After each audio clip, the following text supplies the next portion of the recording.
Hey YouTube, Country Boy Prepper here.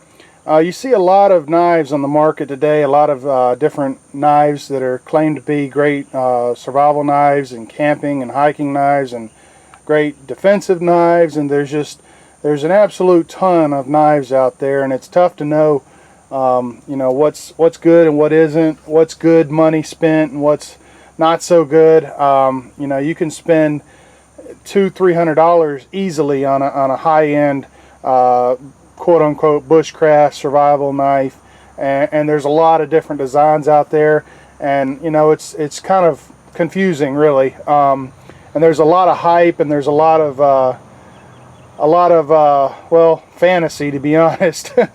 I think in a lot of the philosophy behind some of the knife designs, but today I wanted to show you what my perfect knife hatchet combo is. This is what I think is a great deal for your money, great value, and a great product that you can incorporate into your bug out gear or your get home bag or your hiking and camping stuff. I mean, this is just a great combo, this knife and hatchet, and extreme value. And some of you have probably seen this before. These are real popular right now, and both of them came out not too long ago. They haven't been on the market extremely long, but this right here is a Mora Bushcraft Black. And I'm gonna come around the camera and work around my tripod. Sorry about that. Okay, this is a Mora Black, and you can see right here it says made in Sweden, carbon steel. And I was striking my ferro rod a while ago. It's got some residue on it, or burn marks. Anyway, this is a very, very nice knife. It's a great size. It's very lightweight. It's got a 90-degree spine right here, which is important for using as a striker for striking your ferro rod. It's got a Scandi grind, which is extremely sharp. I mean, this is one of the sharpest factory edges I've ever seen. The handle on this thing is just phenomenal. I mean, it's extremely ergonomic. It's one of those words. I mean, you're going to be able to work all day with this thing doing hard work, and your hand isn't going to be fatigued at all. And that's important. And it's nice and tacky. It's not going to slip in your hand if you get blood or water on you, which is going to happen when you're field dressing game. The blade edge comes all the way up into the handle, which I've never seen before on a knife, honestly. Maybe I have and I didn't notice it, but I think that is really good, because if you ever had to do some small batoning with this, you can really maximize your blade length. And I mean, it makes a lot of sense to me now that I think about it. Now, this isn't something you want to go batoning logs or big stuff with, but just for small kindling and stuff, this is going to work great. I mean, you got your hatchet too, so don't forget that. And I'm not a big fan of heavy-duty batoning with these big, thick, quarter-inch spine, knives. 12-inch blades with quarter-inch spine. The blades, weigh 2 pounds or whatever. I'm not a big fan of that, and you see a lot of that on YouTube. Personally, I mean, most time you see people demonstrating that, they're doing it with these big logs that have been cut with chainsaws. Where are you going to get a chainsaw out in the woods when you're needing your firewood? Now, I mean, where I live here in the southeast, firewood is prevalent everywhere. I mean, we have hardwoods and just tons of wood everywhere. It's not hard to come by good firewood for a campfire. If I was living in a place where firewood was much more difficult to come by, and you had to do more work to get it, you might want to beef up your system and incorporate a saw, or other things. Maybe even one of these big, thick spine, batoning knives might be ideal. I don't know. But for my area, firewood is plentiful and easy to come by, and there's really no need to heavily process a lot of wood. Now, I understand you want to, sometimes it may be really wet. You may want to split some wood just to get some dry stuff on the inside, just to get your fire going. But you can do that easily with this knife and hatchet combo. So I'm a huge fan of this knife, and this is an extreme value. You can get these for about 38 bucks on Amazon.com. And they make another version that comes with a ferro rod attached to the outside of this sheath, and I think it's like 50 bucks. It's a little bit more. I didn't get that one just because I've already got a ferro rod in this hatchet handle right here, and I've got other ferro rods in my fire kit. So, you know, I wasn't going to get that. I may get that next time I get one. I do want to get some more of these to incorporate into other kits, but anyway, I think this is, for 40 bucks, just an extreme value. You're going to love it. You know, I'm not a big fan of some of the other Mora knives. I don't really like those as much, but this one right here I really like. And then also, this is the Schrade SEX2. I'm sure many of y'all are familiar with it, and comes with a little plastic sheath to protect the blade. And this is a very nice little hatchet. It weighs about 1.7 pounds, I believe, and just really comfortable in the hand. Perfect size and weight for carrying on hiking trips and stuff. And this does have a ferro rod concealed in the handle. It's got a lanyard that you want to make sure you leave on there. And this ferro rod is great. Now, that they say you can strike it right here on the head of the axe, and you can do that in a pinch, and it works.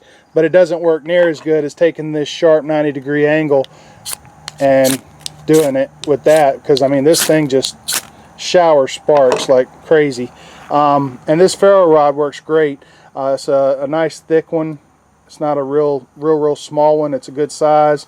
And I mean, the ferro rod alone, if you were to just buy this ferro rod, would probably run you 15 bucks or so. And then this whole hatchet with the ferro rod and sheath, you can get on Amazon. I think it's about 40 bucks as well. So I mean, that's just a great deal. Now, one thing to remember on these axes, they make two different versions. Well, there's actually, let me just say this. Originally, when this axe came out, the material they were using for the handle, there was an issue they had where people were going out in extreme cold temperatures, sub 20 degrees, real cold. And the handles, when they got cold, were brittle. People were whacking with them, and the handles were cracking and breaking. Schrade addressed the problem. They went back and they changed this material. It's much more harder, much more durable, and they took care of that completely. I've seen several videos online of people that have tested this new version, and it is holding up very well. It's extremely durable now. And unfortunately, I haven't seen anybody say how you can tell whether you have an old version or a new version. All I know is most of the new ones that are being sold now, I know the ones on Amazon, they're all the new version. And really, I mean, I guess you could call Schrade and maybe they could tell you something, but other than that, if you're not sure, throw it in the freezer overnight, go out in the morning and just whack on something. You'll know pretty quick. But anyway, for 40 bucks, this is just an excellent hatchet. Oh, the other thing, there's another version that has a slightly longer handle. It's, gosh, I think it's called SCX2L or something like that. Slightly longer handle, gives you a little bit more power, a little bit more cutting capability. Go for that if you want to, but personally, for what I'm going to be using this for as a camping and hiking and pack axe, I like this shorter handle.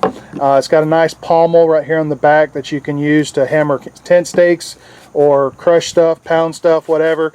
Or if you're splitting wood, you can set it up on your small kindling, whack the back of that pommel right there with your batoning stick, and use it basically as kind of like batoning, just get it started and then whack it on through.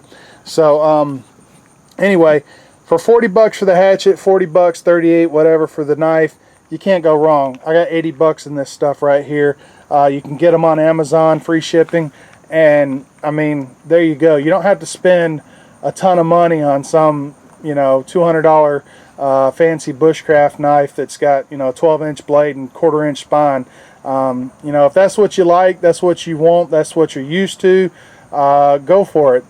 That's great. But for me personally, this is what I've chosen. This is what I'm going to run with, and I'm really happy with it. I can afford to get multiples of these and incorporate them into other various kits and have several of them. So anyway, it's just a great value for your buck. Now, one thing I will say, this Mora sheath it's not phenomenal. I mean, you'll see if you get one. It's you know, kind of cheap. I think it's going to be fine, perfectly adequate. It's not going to fall apart or anything. It's just not the best sheath in the world. And you know, if you really want to upgrade it, there's tons of people out there that make Kydex sheaths and leather sheaths. You could upgrade it if you so choose. Personally, I'm just going to run it like this. Most of the time, this will be in a pack anyway, and occasionally I may put it on my belt, just depending on what I'm doing. So. Also, I'll say real quick, this does have a loop right here on the back of this sheath if you wanted to either strap it to something or hook it up on your belt. It's got grommet holes right here. You could lash it on the outside of your pack or whatever. But anyway, really love this gear. I think they're a great deal. Highly recommend them. And check them out. I think you'll be happy with them. Appreciate you guys watching, and y'all have a great day.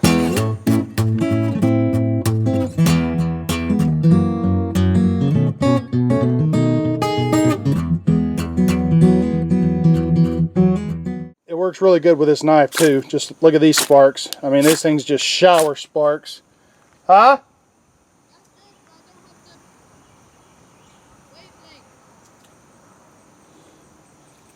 My son just caught a fish. I'll be right back.